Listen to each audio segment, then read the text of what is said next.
Good evening, good day everyone, it's me, Heidi, and welcome to my channel. Today my guest is lovely Bob the Science Guy.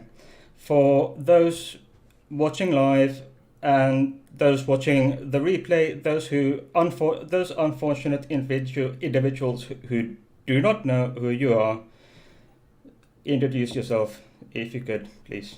Well, hi Heidi, and first of all, thank you very much for bringing me on your show. I'm Bob the Science Guy. I have a YouTube channel where I debunk conspiracies, but many people do know and some don't. In my real life, I'm an internal medicine physician and have been one. I've been involved in medicine since I was 19 years old, so almost 40 years now. And I had a wide-ranging internal medicine practice, doing everything from outpatient care to ICU care. Thank you very much. That's quite a long time practicing medicine. I'm really old. See, no hair. Yeah, still some left, few years to go to lose all your hair. Anyway, as we briefly discussed just before we went live, about the issue of biological sex. What is it? There are the chromosomal varieties. There are more than two, might be one missing, and the how should I put this, not to offend anyone, but the anatomical and morphological differences. Exactly. Yeah. Yeah. So could you give us a brief walk us through somewhat briefly what these differences, how have you seen it in your practice, what it really is in your field of medicine and in your practice? This what is considered intersex? Well, of course, most people are morphologically either male or female. All right. There are variations where you have two sets of genitals, you have no genitals. The interesting thing is that embryologically, as humans develop, they all start off exactly the same. They have the exact same organs or precursors of organs. The testes and the ovaries, for example, are essentially the same organ. One spits out eggs, the other produces sperm. And that has to do with changes that occur before the child's even born. There are occasions that you do have morphological, I guess you would have to call them abnormalities, where they don't go one way or the other, but you can have both sets or you can have no sets. You can also have chromosomal differences. Females, of course, are XX, males are XY. You have XXY, XYY, and other variations, and these have to do with the development, again, in utero. Now, how these folks end up, morphologically, they end up with what they have.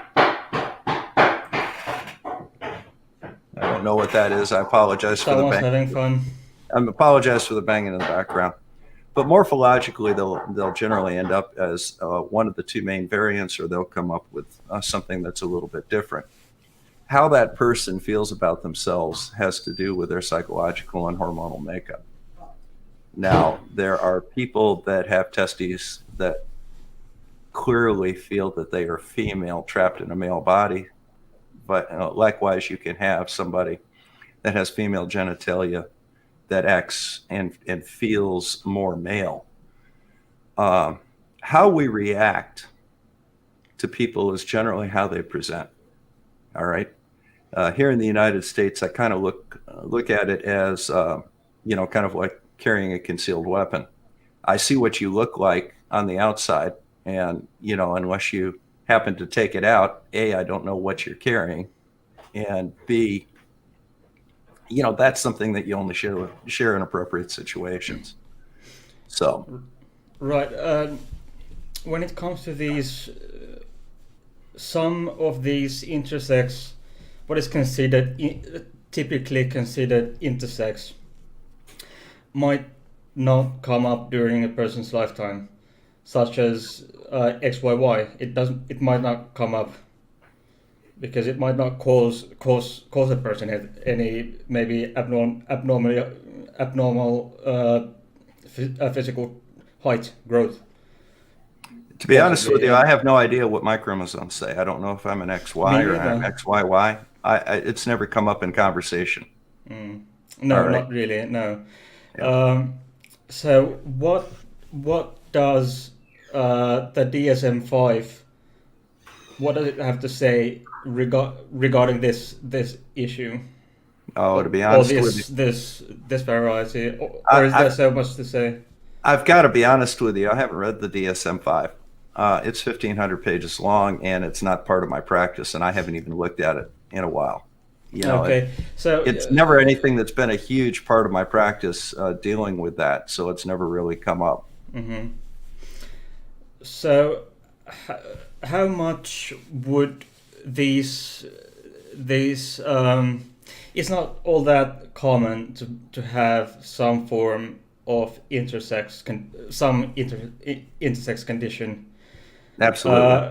Yeah. How common is it in the US? There's been a variety of estimates internationally. In 40 years of medical practice, I have never truly encountered somebody that had multiple genitalia. So that would give you an idea. And I've had a busy practice throughout my life. It's just nothing that I have ever encountered in my practice. Now, I've, of course, known people that had it, but they weren't patients of mine. I've heard of it, obviously, and but it's not something that I've ever actually encountered. Right. And is there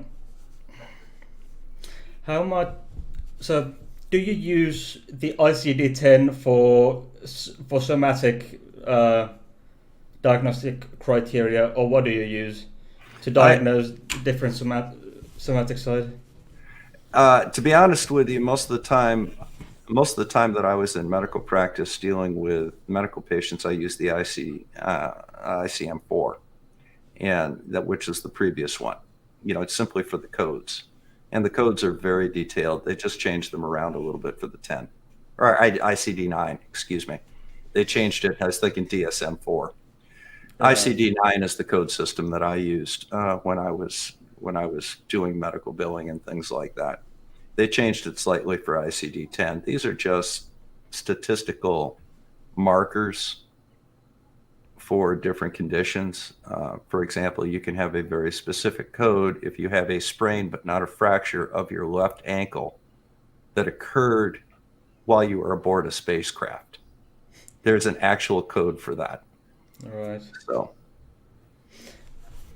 basically, when you have a condition and you want to go look it up, what you do is you look up the base condition, then you look up all the modifications with it, and you finally come up with basic, with the final code.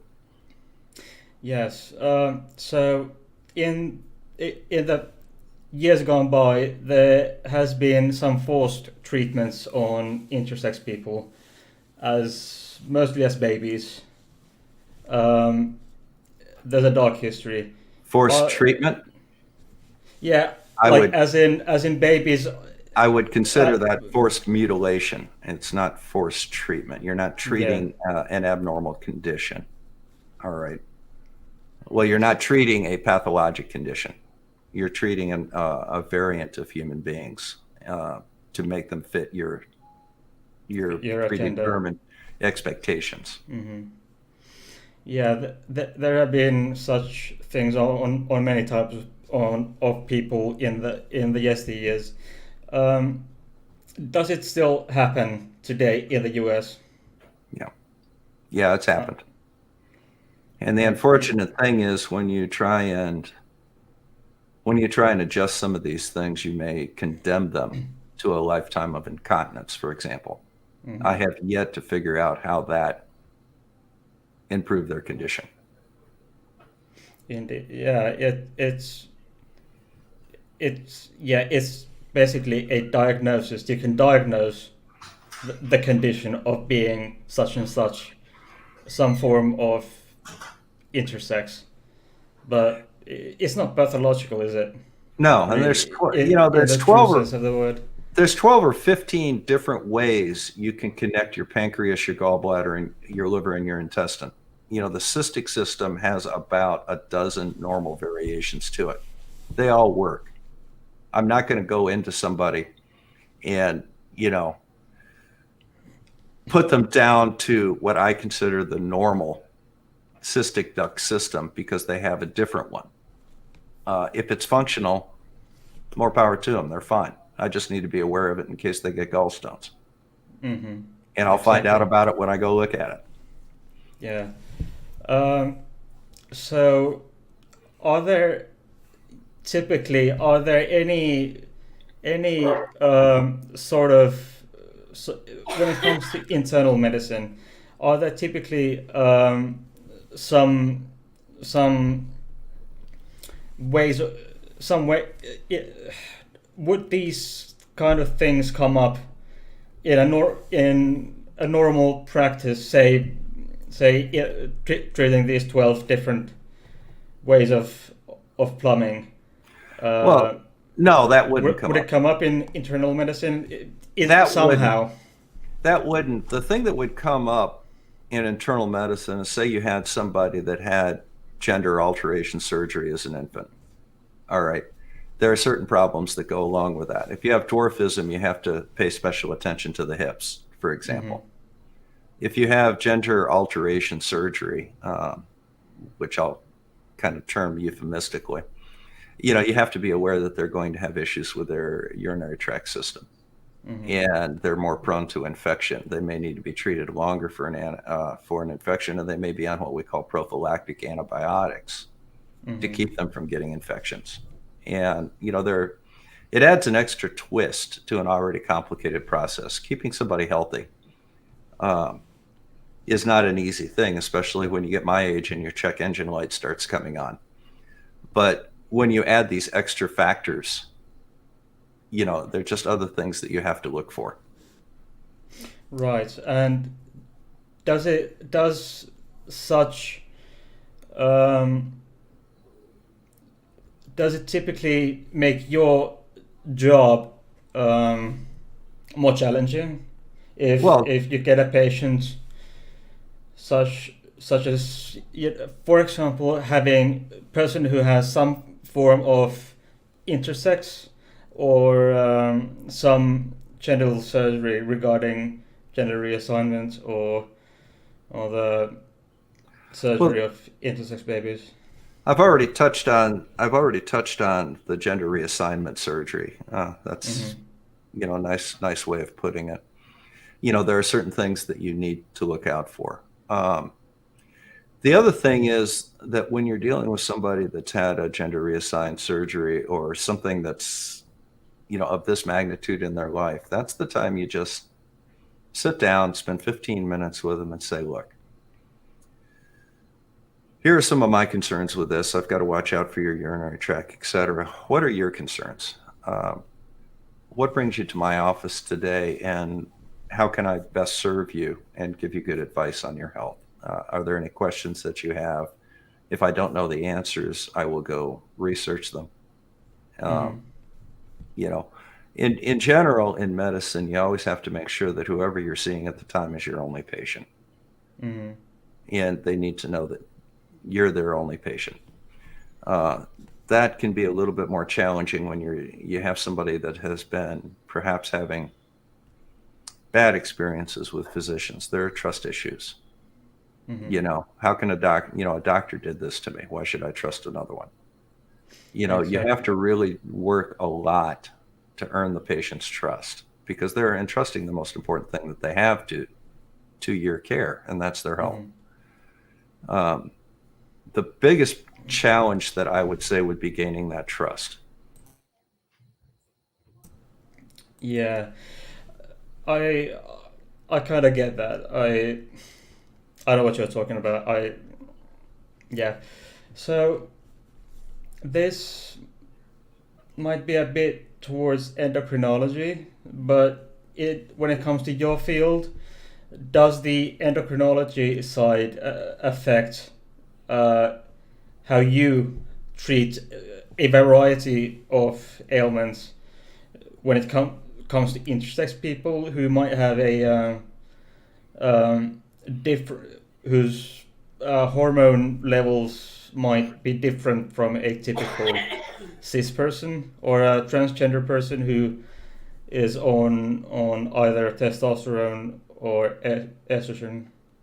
Is that something that would come up as an issue Well, at some point?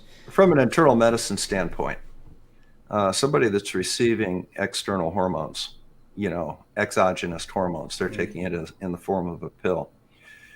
These are not benign things. All right. Hormones, especially in people over the age of 45 that smoke, can lead to blood clots and other things. It used to be we would put every postmenopausal women on estrogen because, we thought it protected them or made them feel better or kept them healthier. And then the Scandinavian nurse study came out, and we found out overnight we were very wrong. These are not benign medicines. So you have to watch out for things like blood clots. You have to watch out for cardiac and stroke risks. You have to spend a little extra time counseling them on smoking, because that's an additional risk factor on top of this for strokes and blood clots. Now, the other thing that you have to worry about is, as that great American Clint Eastwood said once, a man's got to know his limitations. And when you're dealing with a very complex issue like hormone therapy and for gender issues, that's when you definitely want to bring somebody in that's smarter than you are. Specifically, you would want to bring an endocrinologist in. You're the captain of the team because you're the patient's doctor, but you need the advice of an expert in it in order to fully manage that patient. And that is something that I would probably go to earlier rather than later. Once they give me some guidance and assistance, I can maintain it, but I want them followed up with that endocrinologist on a regular basis as well. Maybe once a year, Yes. So that's a partnership type treatment where you're dealing with something like that. I look out for the internal medicine aspect, and then they kind of fine tune the specific type of hormone they're going to have them on, et cetera. Right. Are there any, if we continue on this hormone treatments and your internal medicine, in general, are there any complications that this kind of hormone treatment might cause in your field? Well, as I mentioned just a minute ago, blood clots are and cardiovascular risk factors, cerebral vascular risk factors. These are things here that we have to keep a very close eye on. Are there any perhaps when it to organs that might come up?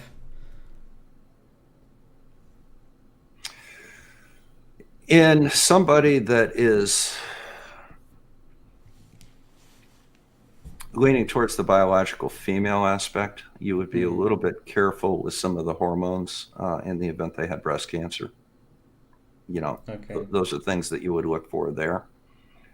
Males, of course, get breast cancer as well. I've had probably a dozen men that have had breast cancer in my life, and that would be something that I would take a little more I would be a little bit more attuned to. So that would be something.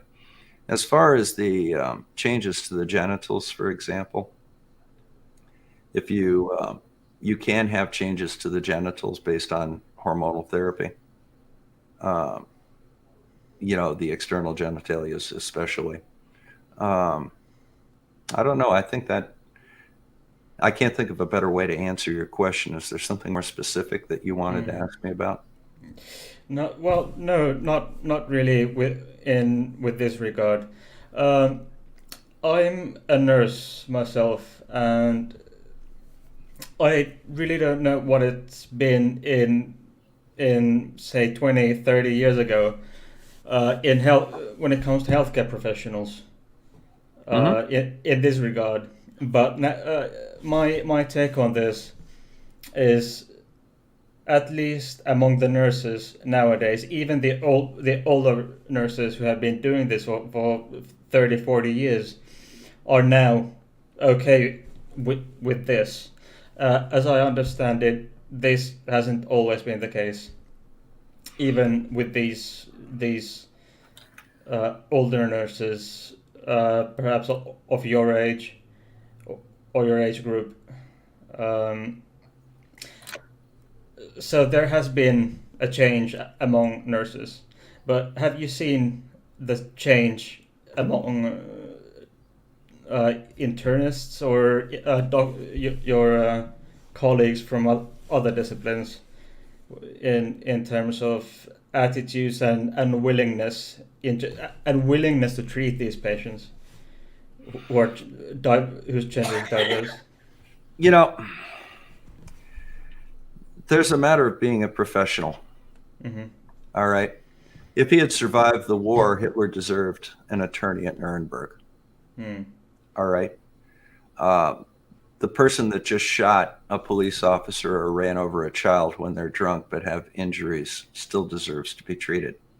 Professionals sometimes look past their own personal bias and feelings and try and do their job.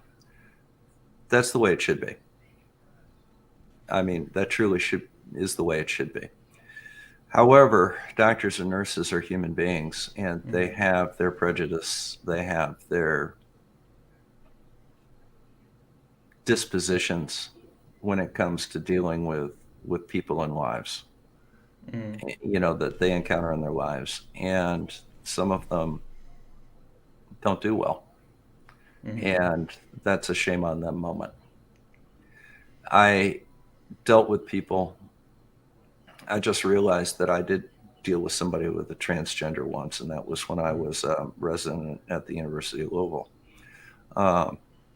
There was one person in there, and the type of discrimination that you're talking about did exist because there were people that were confused as to whether they should address them as he or she.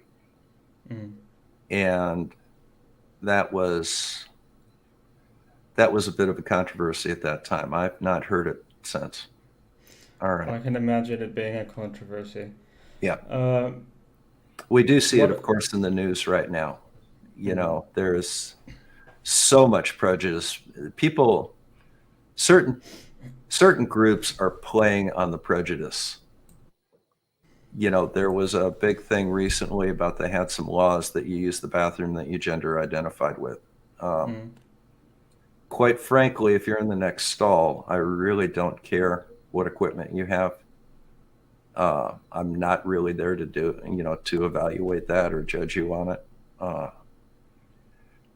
I trying to suggest, for example, that people that are transgender or have a different gender identity than their biological gender are working out in bathrooms looking for children is something that I find deeply offensive. And the fact that you see that being played up in advertisements on television bothers me a great deal. Right. What I was referring when I said yesteryears, I was quite referencing a bit further. I don't know. This probably happened in the U.S. as well, but up until the late 60s, we had in Finland, we had unfortunately policies in place where um, people with, for example, people with epilepsy were forcefully sterilized Yes, by as did by the we. healthcare officials, As did we. and gay people were sterilized as well, and disabled people and such. Um, Eugenics Back started in the then, United States, to my knowledge. Eugenics was very popular in the United States right around and just after the period of World War One, and yeah, and that's a yeah, shameful period of our history, yes.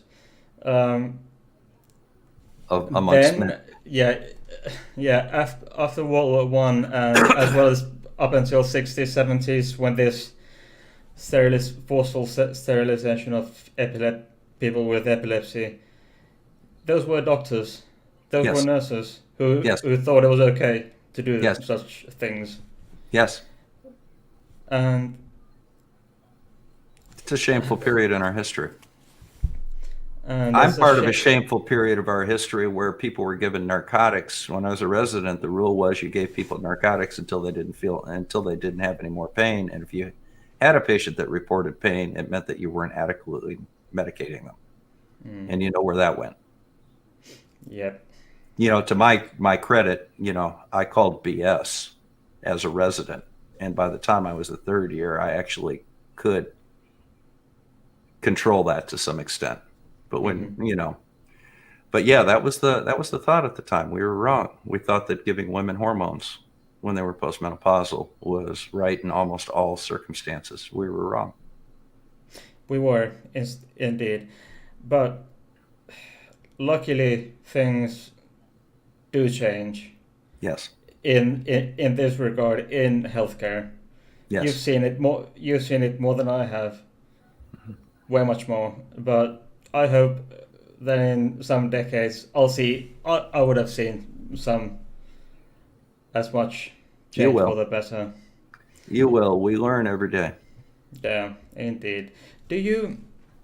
What kind of um, atmosphere of attitude do you see amongst U.S. physicians in general when it comes to gender diversity, be it intersex, transgender, uh, non-binary, and such? Well, again, I don't think most physicians deal with that very much. It's kind of a Mm, special field because of the numbers involved. We do deal with homosexuals on a daily basis, mm, and I think the attitudes towards that have changed quite a bit. Um, in school, I was actually given awareness courses on dealing with people with gender identity differences, sexual preference differences, and cultural differences. This was an actual course that I had to take in school. mm. It's very difficult to have somebody take a course and become a decent human being. It's very difficult to take somebody and make them a decent human being by giving them a class, but at least it's a start. It's a start, yes. All right. You can't you can't change someone, at least in this kind of things. It can't always be just the classroom discussion, Correct. because in that classroom discussion you might have a gay or a lesbian in the room, but Yes. that's it, because you don't really get to see in that classroom discussion. You don't No. get to see these people. No, you don't, but you do in your clinical training. You Hmm. do get to see a wide diversity of people in your clinical training. Um, the problem that you run into is that when you have something that is not very common, that's one of the reasons we try and train at universities that are referral centers, is to see some of the more uncommon things. I've seen more cases of Kawasaki syndrome than I have of people with reassigned genders. Hmm. So Yeah, it's probably for most internists and what almost pretty much every single field of medicine you've seen, you tend to see more of something really, really rare in your field than you get to see these people. People like me, I'm trans, and quite frankly, I've been in healthcare for 12 years. Um, I can't recall uh, encountering a somebody an like you, LGBT plus person yeah. as a client, but I have, however, encountered LGBT plus people as colleagues. Yes. So it Well, it oh, may not come out. It may not always come out. Um, one of the things that we don't do generally is strip somebody down when they walk into the office. yeah, And unless they're coming for a complaint related to that, we may not necessarily know. yeah, and in my field, I work with disabled people. It's a Hmm. taboo if a disabled person is gay or their biological sex is not typical. It's a taboo. You don't talk about it. Is it a taboo to talk about their cystic duct system and one of the 12 variations that they may have? No, and it's Okay. quite normal because they tend to have the Yes. more of those variations. The problem that you run into is if you sterilize gay people, you're going to still have another generation of gay people. Yeah, It's not something that it's a normal variation of human existence. It's existed since the beginning of history, and it will continue to exist many generations after us. It is a yeah, normal variation. and Uh, there have always, as long as there's been, we've had humans and our predecessors, we've had variations in the biological sex. yes, most definitely. And well, it doesn't really matter if those people are sterilized because there's going to be another those straight cis people will get kids who are trans and non-binary and intersex, It's a no matter developmental what. thing, and it's individual. Um, the attitudes are changing too. Homosexuality was viewed very differently in ancient Greece and Rome. It just was. Yeah, Wasn't a big deal, and it just was. suddenly it became a big deal, and that may have, in the here in the United States, we have a Puritan streak in us.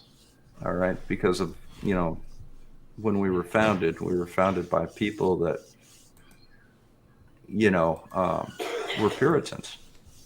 And you see that in medical marijuana right now, Hmm. which is kind of interesting because medical marijuana is okay because you have a reason to use it. If you want to use marijuana because you enjoy it, oh, you're evil. The Hmm. insurance companies won't cover you, but they will cover medical marijuana in some cases. Uh, there are different laws for the two. And it's just, you know, Jesus, it's cannabis. I don't Hmm. really care if you're taking it for your glaucoma or because you just want to enjoy a Pink Floyd concert. It Hmm. just, what the hell's the difference between the two? As long as you're not doing something that's causing harm to somebody else. Can you get the kids out of the Hmm. house if there's a fire? Yeah. Okay. Uh, are you are you going to go home and beat up your spouse because you had some really good weed? No. I mean, even if you talk to the police, dealing with people with alcohol versus cannabis, they'd much rather deal with somebody with cannabis. Like they're a little bit more cooperative. They're more pleasant to deal with. Um, I think that has something to do with the changing attitudes towards homosexuality. Yeah. Homosexuals, I distinctly remember the day when I was 14 that I decided I wanted to be heterosexual. And I say that to people and they think that's absolutely ridiculous, yet they'll tell me homosexuality is a choice. Exactly. And, Here, yeah, being straight is not as is not a you can't choose to be straight, no. but then you have to choose to be gay. That doesn't really compute. It's a double standard because of those Puritan, you have to choose evil, apparently, is the way they look at it. And they equate being homosexual with being evil. I have friends. I don't have gay friends. I have friends. I don't separate my friends out as to whether they're straight or gay. That's just me, though. I'm just a little country doctor in northern Michigan. Yeah. I try and change my little part of the world. And you're doing it well.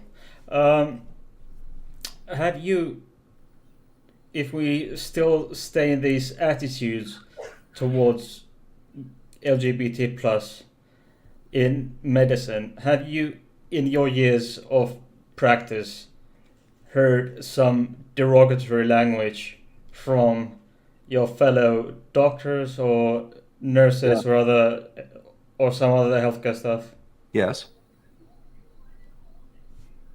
recently? How recently has this been? Recently? No. How long has it been since you had heard all this kind of shit? To be honest with you, it never was a big part. You're always going to have that one asshole on the ward that's going to say something. It's not something until recently. It wasn't something to be proud of that you were a bigot or that you looked down on people. And for a while, it was okay. It seemed, or you were told that you were told it was okay. That stopped. We put an end to that. And I think that in our journey of understanding, we're going to have stumbles and setbacks occasionally. We have experienced one, and hopefully we can get back on track with that.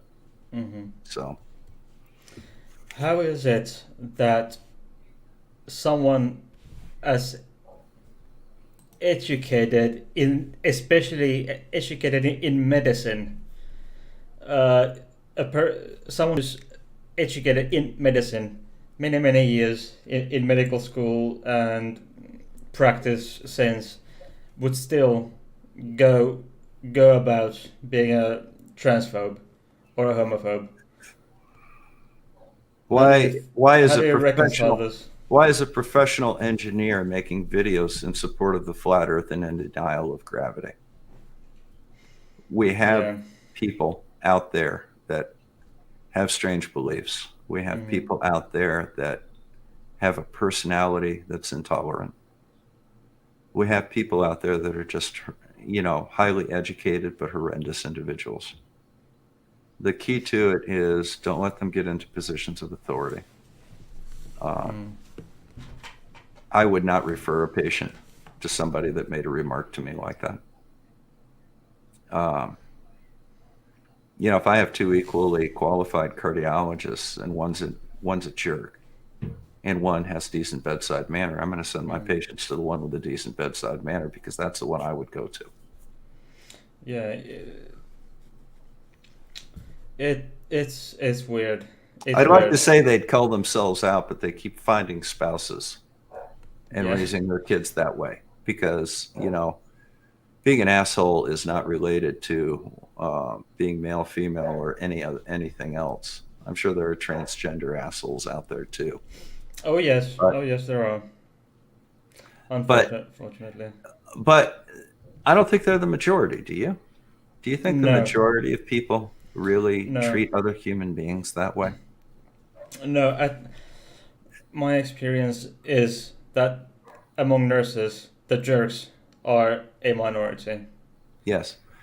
And, I think something that's much more common would probably be uh, social faux pas.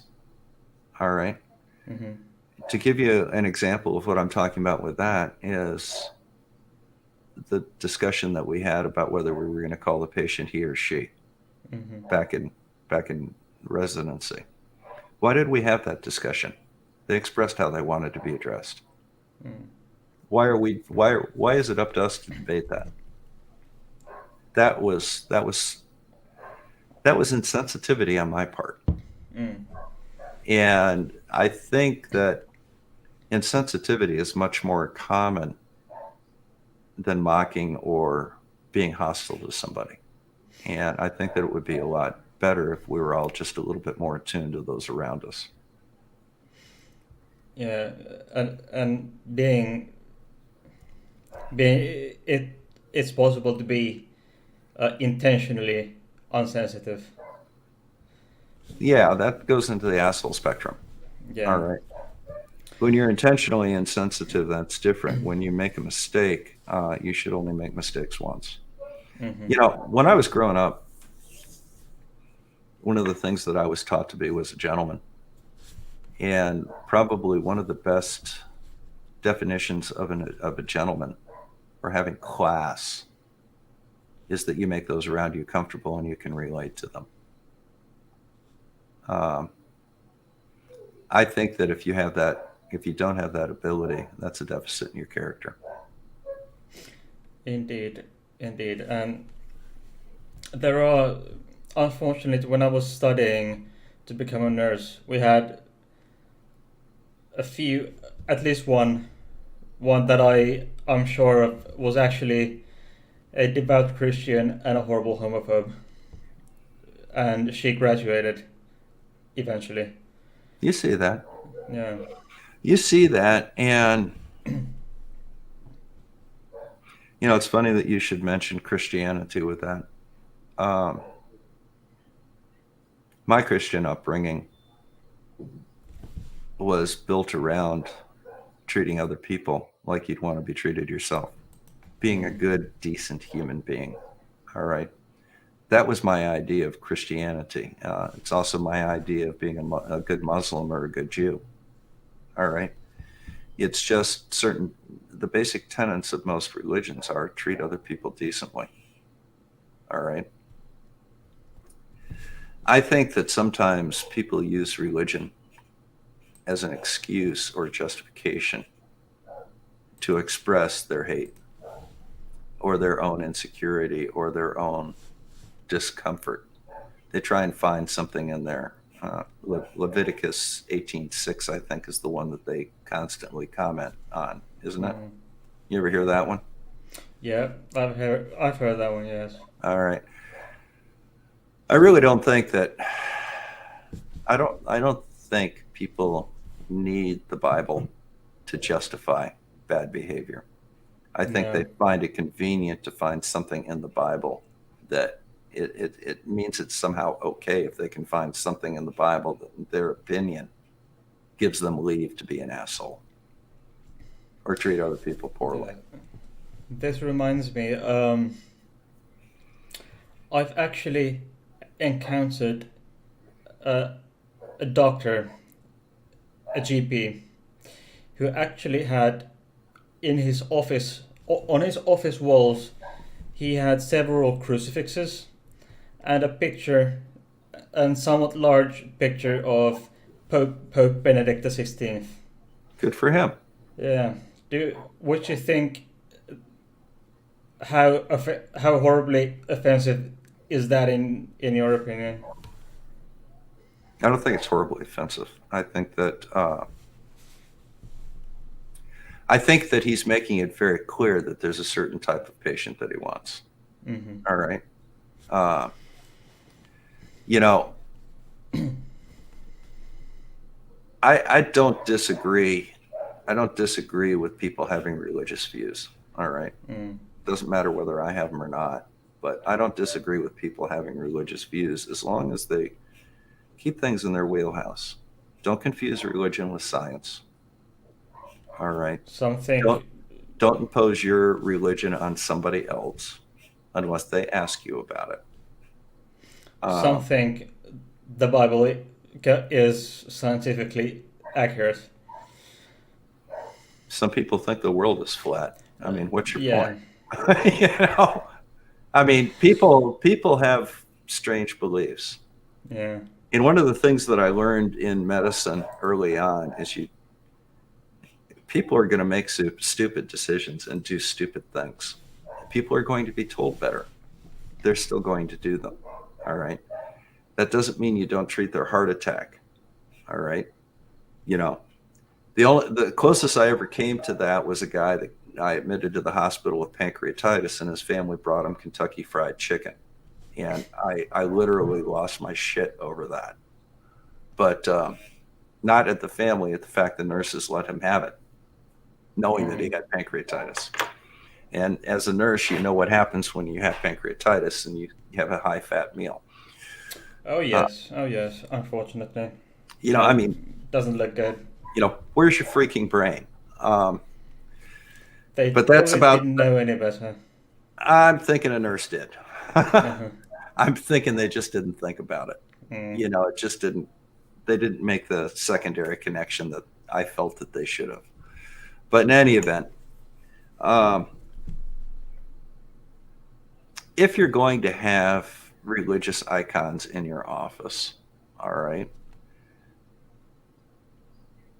if they're in the waiting room, people have an opportunity to walk in the waiting room and say, "Oh, I'm feeling a little warm right now. I think I'll find another doctor." All right. Now, if you didn't have them in your waiting room and waited to spring all that on them when they were back in the office and kind of stuck, that's a little different. At least people have a choice when they walk in. Um, would I go to one that had that all over the place? I don't know. Hmm. I would probably feel that there may be some preconceived notions about me.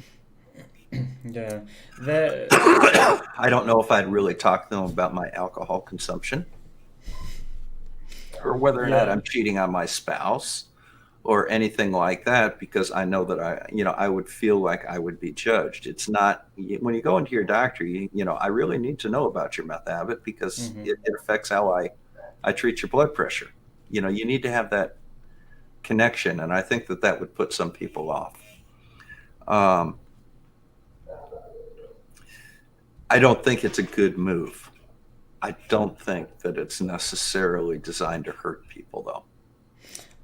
Yeah, I guess he had uh, good intentions in his own mind. Yeah, When I was actually one of his patients, and I never went there. I actually never went there again. I could I understand. I could understand feeling uncomfortable going there because I think I would feel uncomfortable going there. Mhm. And Yeah, he had an issue, certain issues in probably had many issues um, with most of his patients because this particular healthcare station is in an area where a good chunk of people are immigrants and not Christians. yeah, So well, I mean, it would be even better if it was like an STD clinic. Uh, but but yeah, I can see what you're talking about. If your population is Muslim, you don't want to make them feel uncomfortable with the mm, fact that you are part of a religion that invaded their country in the Middle yeah, Ages repeatedly, simply because they were Muslim. yeah, which kind of um, so Christianity is a lot bigger thing in the US as it is in Europe, especially Finland, or any religion for that matter. How much? does it influence the practice of medicine in the US? Because as I understand it, there are certain clinics that are run by some kind of Christian organization. Well, when I was first in practice, I was at a Catholic hospital, and we could not do sterilizations after C-sections there. So you'd close the woman up after a C-section, and then they'd have to go to another hospital to have their tubes tied. All right, we just simply couldn't do that.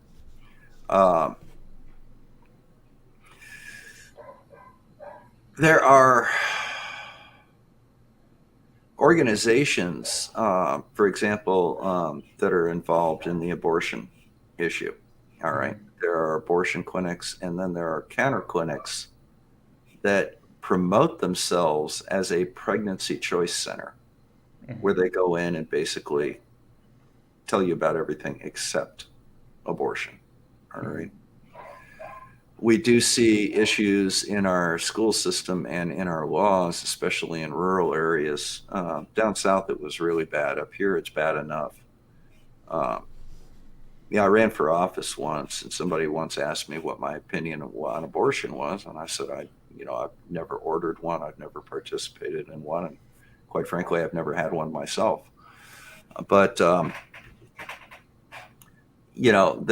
they asked if we should be funding abortions. And I said, well, two things. First of all, if you don't fund it, it's still going to happen, and you're going to have people die. All right. It's as simple as that.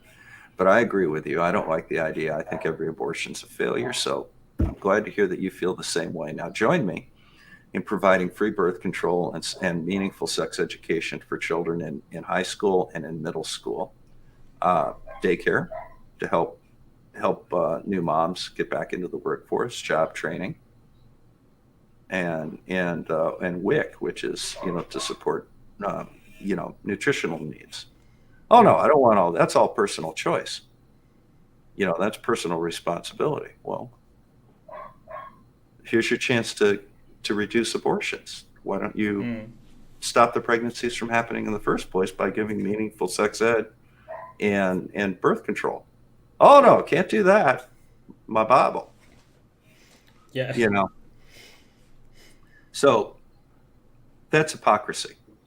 And I never really cared for that. It's just hypocrisy.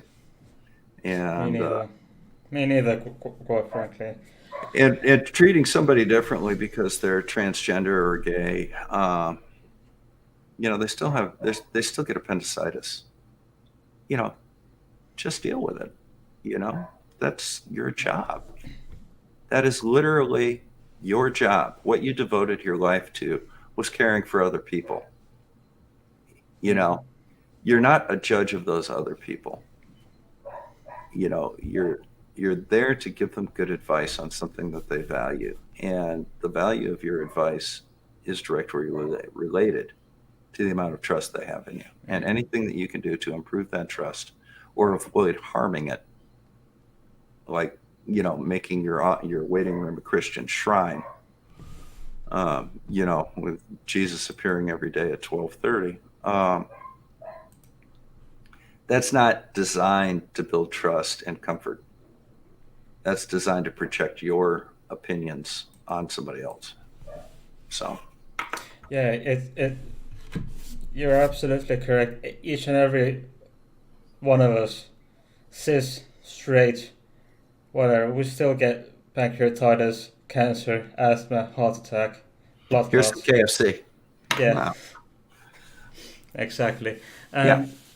It's quite curious to see and hear that we as trans people like me, non-binary, etc., get treated differently by a medical professional who should be the ones. It should be kind of the doctor's office should be kind of the last safe haven to go to. I agree. And most are. I think that a lot of them are, because you have a choice. You can go to the doctor there, or you can go to me. Mm. All right, that's called freedom of choice. Yeah. And I think that if you have somebody in the community, you have a physician, the community is going to know about their attitudes pretty quickly. They're going to know that this guy's a jackass, and this guy, you can talk to this guy, and then that the word of that will get out in the community, and people will go to the one that they feel the most comfortable with. I don't Exactly. know if I can change the attitudes of the engineer that thinks the world's flat and gravity doesn't exist. All right. I know the world isn't flat and gravity does exist. So there are going to be people that are going to come to me for advice and information. There are going to be people that want to have their misinformation confirmed by this other guy who's using his profession and his title to be in a position of authority. Mm-hmm. And what's the word that I'm looking for? I guess authority would be the best one. He's presenting, either he's using his position to give meaning and juice to his words. Mm-hmm. And I think that that's wrong. We have physicians out there that are anti-vax. Which is Uh, horrendous. it's Actually, it. Look at what Wakefield did. How many people has he killed? Mm-hmm. In Samoa, they ran out of child-sized coffins and had to import them from New Zealand Mm. because anti-vax people like that went there after they had a horrendous medical error that resulted in the deaths of 2 babies. You familiar with that? No, Uh, unfortunately, no. it was a medical error. They mixed the measles vaccine, instead of with sterile water, they mixed it with an expired muscle relaxant, and Right. 3 babies died. And as a result, their vaccination rate for measles went from 95% or 92% down to about 30%, and they had a measles epidemic. Right. And literally hundreds of people died. Look at it. Look I, at the anti-mask people now. yeah, There are actually just doctors out horrendous. there that talk about masks Mm-hmm. and say that they don't work. Yet the data's all there. Mm-hmm. Actually, we have a long-time MP who's a doctor. She's an MD and an MP. And she was the Minister for Interior Affairs. Uh, she's horrendous. She has used her profession as a doctor to publicly say stupid things. Just I won't repeat here, but saying all kinds of Oh, we had one shit. too. We had one too Mm-hmm. on a presidential committee. He recently resigned, thank God, but putting out all sorts of horrendous information. Mm-hmm. And in direct conflict to the Centers for Disease Control and the rest of the presidential committee. And he was the darling of the talk shows on certain networks. And people quote him. Yeah, this particular lady. Uh, it's been 3 years, 4 years now that we had the same-sex marriage. Finally, uh, she she tried everything she could to block that, everything she could, and we now that it's possible for lesbian couples or female couples to get fertility treatment together. Previously, it wasn't possible. She also tried to get to block this one because You mean they reasons. wrote the initial law just for males? Excuse me? You saying the first people that could get married were just males? No, no, no. Now both male and female couples can get married. They both at the same time. We got the law Okay. 3 or 4 years ago now, but the Yeah. fertility treatment is now available for female couples, whereas previously it was only for straight couples in the public sector. Okay.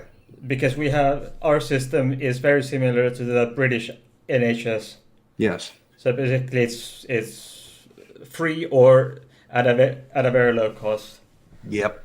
So we can go to the university hospitals to get fertility treatments, which is I can't understand as to how and why a doctor could oppose such things.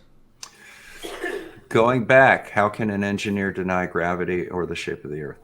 Yeah. All right. You're going to find people like this. They are out there.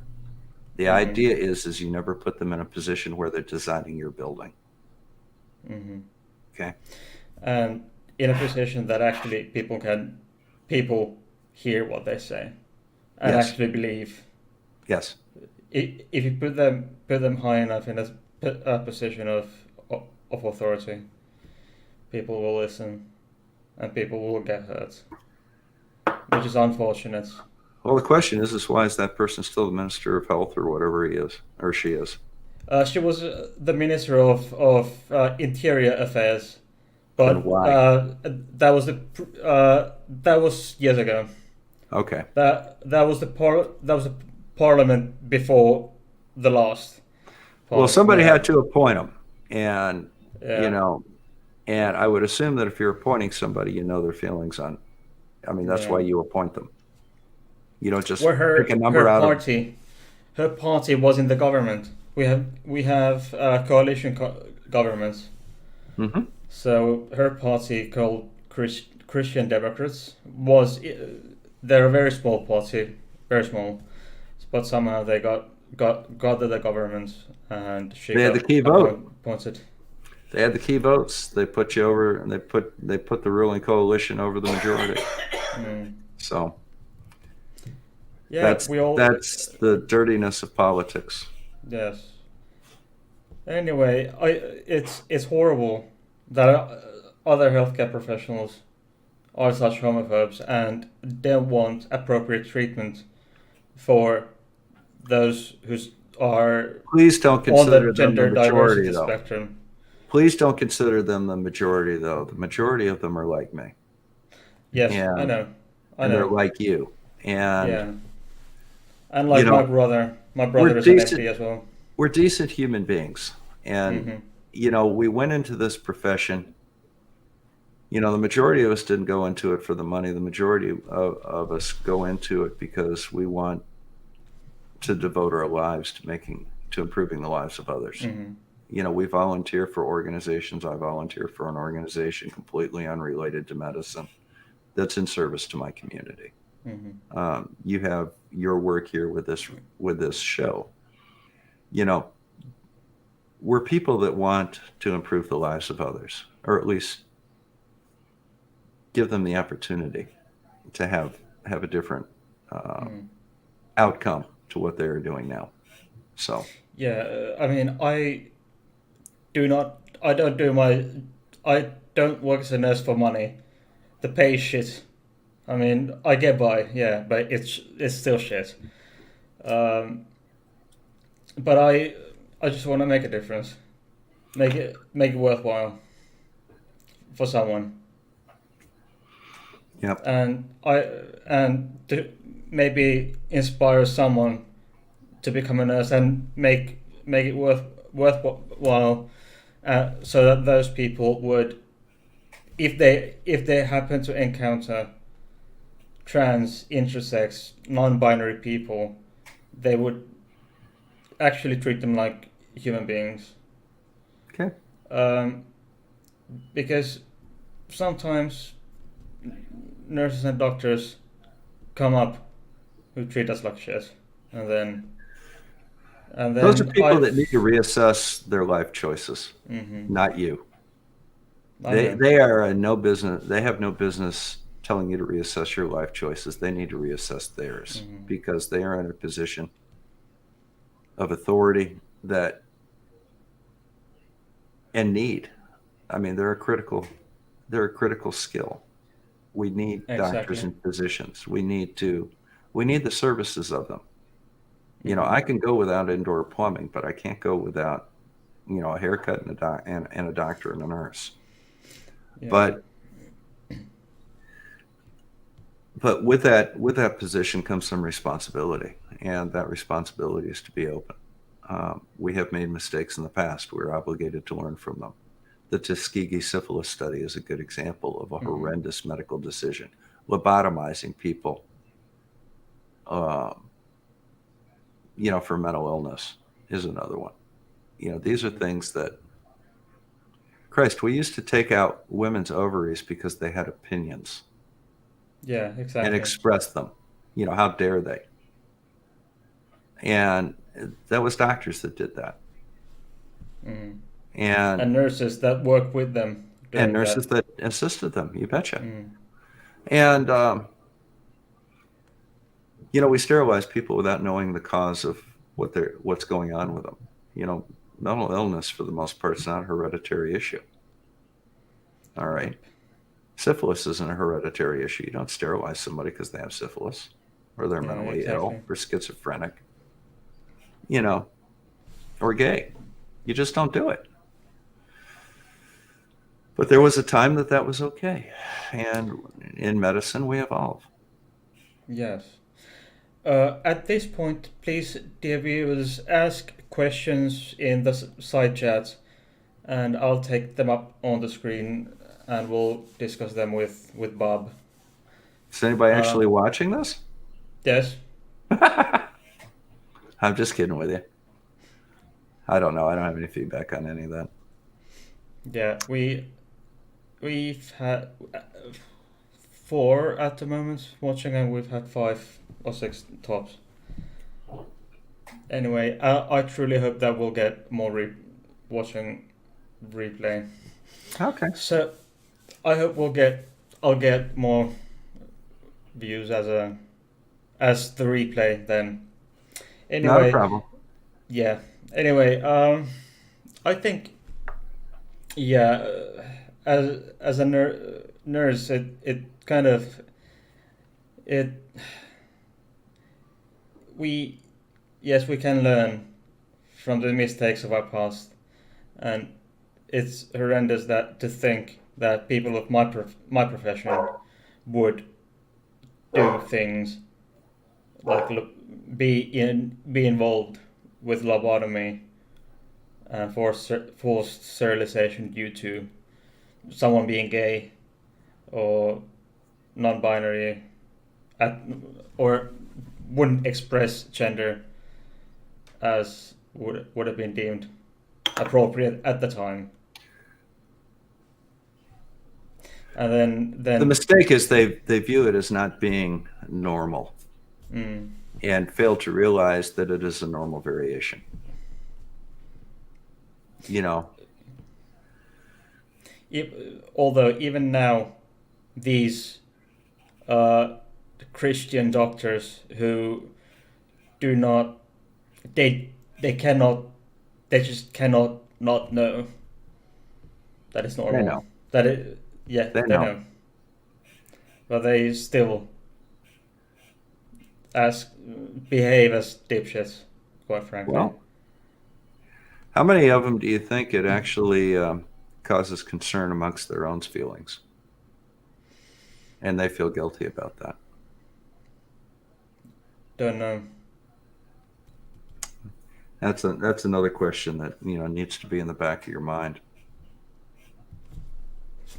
How many people are racist because they feel they were discriminated against, I and they would want to I say nip it in the bud? not many. We have a question from Susan. Yes, in the past we had the convulsion therapy Yes, in psychiatry, and Susan still is do. asking is those of us watching are enjoying your discussion. Is electric shock therapy still used? Yes, Yes, in most definitely. psychiatry it's Yes. effective and it works. Yes. For example, severe depression Yes. and chronic severe depression is used, and many other things in psychiatric treatment. The problem that you run into is in the movies, what they did was they looked at how it was done in the 50s, where they would give you insulin to drop your blood sugar and then literally fry your frontal lobes with high voltages, very high levels of current. Now they're like little EKG electrodes you wear in your temple, and it's very, very mild. They're basically just passing some electromagnetic energy through it. It's nothing like being defibrillated. It's nothing like, popping yourself with a defibrillator or anything. It's not a violent thing anymore, but a lot of people seem to think that's what it is. It's actually very mild. Yeah, and many of us have seen it in the films, Yes. in fictional films like Hollywood films, and in those it looks quite horrendous. Well, you have to remember they're dramas, so it needs to be traumatic. And that gives people the Nah. impression of what it's like, and then It's no more violent than having a TENS unit on your back. Yeah. I mean, seriously, it's really no more violent than that. I don't even think they sedate them. And yes, these electroshock therapies were the horrible ones. Were used decades ago, were also used, as I understand it, for treating gay people, trying to make them straight, and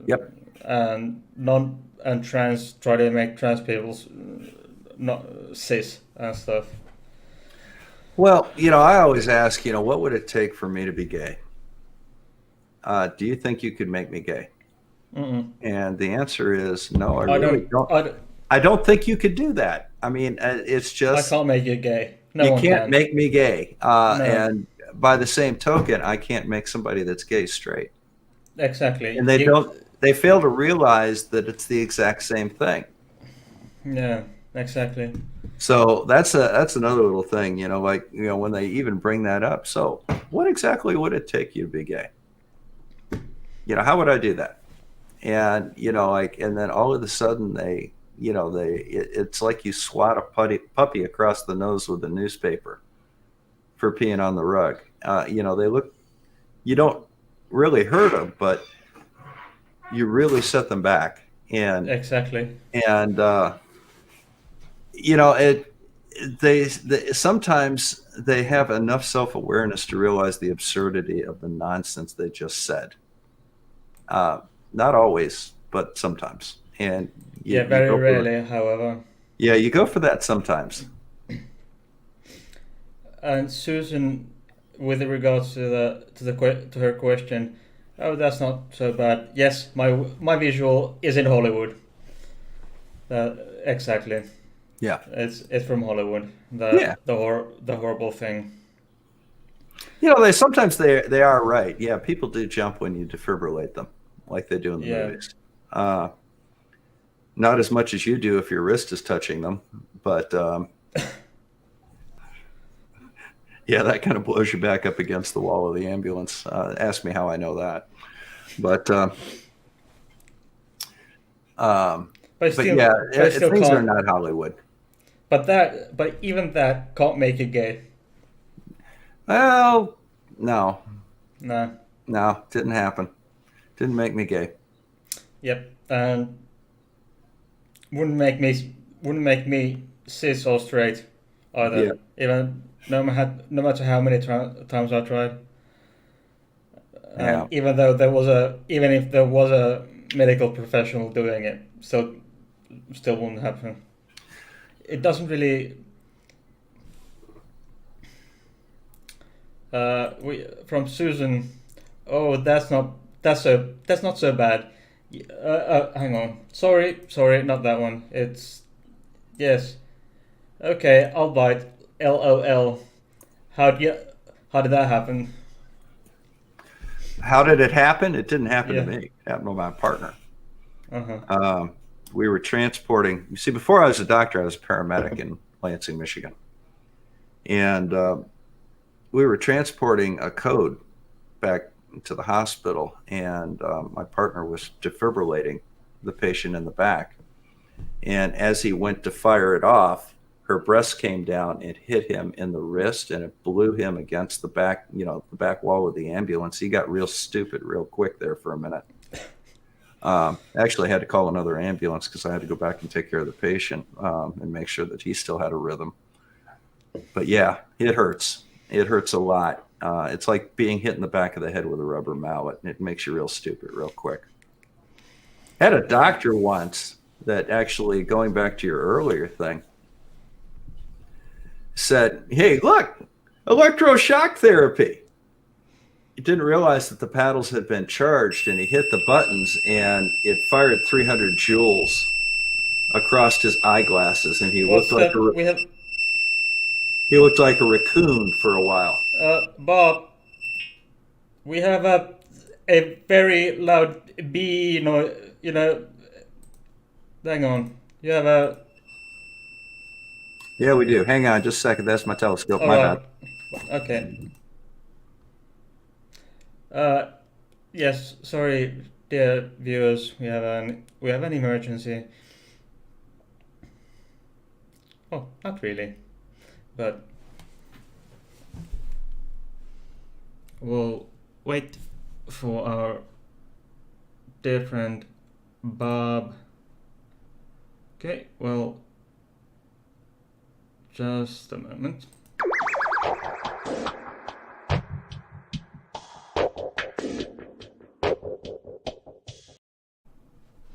Okay, here I am. My bad. That was my telescope. No, you have one. Yeah, you've been making videos about it. Yeah. What I do is I run the focuser and the dew heater and a couple of other things off of a battery pack. Mm-hmm. And I had it set up this morning looking out over the lake because we got this thing right here. This is a GPS tracker for my cat. And we've been following the cat on his daily routine all over the neighborhood. He goes a couple of miles every day. And I pulled it up real quick, and it said the damn cat was in the middle of the lake. And I thought maybe he was out on the ice or something or other, so I pulled the telescope out to see whether or not I could see him. And by the time I got it all set up, he was back on shore. He went out to the edge of the ice to get a drink and then came back. And my cat's stupid. Otis is not a very bright cat to do that, but he just waved at we have two bald eagles out here because America. And, I got to thinking that, if he's sitting out on the ice, he would be a nice snack for a bald eagle. There is some idiot out on the ice right now. That ice can't be more than about an inch and a half thick. And he's out walking on the ice. Okay, that's going to be interesting. I'm going to keep an eye on him for a minute. Mm-hmm. By the way, our questioning lady, Susan Brewer, is actually a cat lady. She has several cats. We have a video camera for him as well. It's going to be called the Otis Cam on my Common Sense Science channel. Mm-hmm. Susan was actually a guest of mine on this channel previously, couple of months back. Mm-hmm. Stonewall riots and half a century of queer America. Stonewall. I've actually been to the Stonewall bar. Interesting. It is in New York. Yeah. Yes. Oh. It's in New York City, and it's down in it's either Greenwich Village or a little further south of that in Soho. I don't remember right off the top of my head, but I remember seeing it, and that's where they had the original ones in 1969, the original riots. Yes, we actually went through those things with Susan a couple of months ago. I'm sure you're familiar with the with Turing in the United Kingdom, who cracked the Enigma code, or No, no, I'm he not, was unfortunately. he was a 1940s era computer scientist. Oh yes, Turing, Alan Turing. Turing, Alan Turing. Yeah, Alan Turing. Yes, Yeah. he's an interesting guy. The thing about it is it used to be you couldn't get a security clearance if you were gay because you Uh, were quote unquote subject to blackmail, and then they stopped making it illegal, and all of a sudden you weren't subject to blackmail, and now that's no longer criteria. We're trying to get the same thing done with marijuana. Interesting.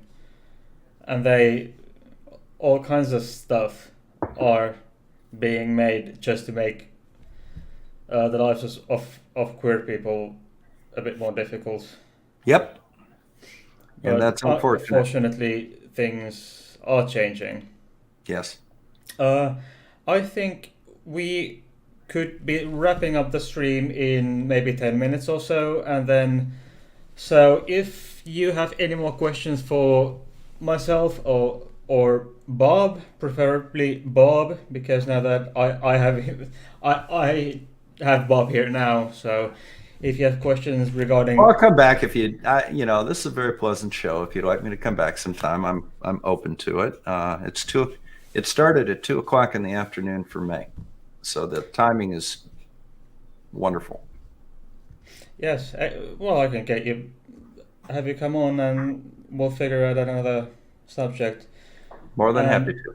yes, and oh yes, we can, if our viewers have suggestions or questions, suggestions regarding the next topic with Bob, and I'll take them into account. And if you have still questions for yours truly or Bob regarding this issue for well, to be addressed today, and the next time will the next time Bob will be on my channel will I don't know when, but I'll let you guys know when Whenever it's when convenient to you. sorry. Whenever it's convenient. Okay, and there are always it's always nice to have nice guests. And before we wrap up, there are links in the description box down below. There is yes please come back. This has been very enjoyable, says Susan. Okay. Yes, and so there are links down in the description. There is a link to Bob's channel, my channel's email, and the links to my channel's Discord server, as well as my LGBT plus safe space Discord server. They will be in down below, and I think You're welcome to put up a link to my Discord server as well. We have a conversation there almost every day, and it's a good bunch of people. Okay, I'll update the description box after the stream. Bob, is there anything you wish to say to my viewers? Well, thank you very much. Well, thank you very much for having me on. That's number Pleasure. one. Number two, anytime I can be of assistance to any community, I'm more than happy to step up. Mm-hmm. And I don't know, anything that increases the comfort level between people and physicians. I remember once we had a health fair, and all the hospitals and all the chiropractors and everybody had these elaborate display tables out there. And I just put up a simple table, didn't even have a cover on it, and put a chair in front of it and chair behind it, and says, 5 minutes of conversation with a doctor about anything you want to talk about. And we talked about fishing lures, we talked about diabetes. And I had a very long line there compared to the others because people just don't have an opportunity to sit down and talk to a doctor once in a while. And questions come up, and folks want answers to questions, and they want to feel like they have your attention, and they want that one-on-one interaction, and that's what you really need to look for in a doctor. So anytime I can do that, just makes my profession look a little better. So okay, after the stream, I'll add the link to Bob's Discord server, as well as I can probably add your channel email address as well. Cool. In the description. Okay. And I'll give you the address to send the check to. Okay, excellent.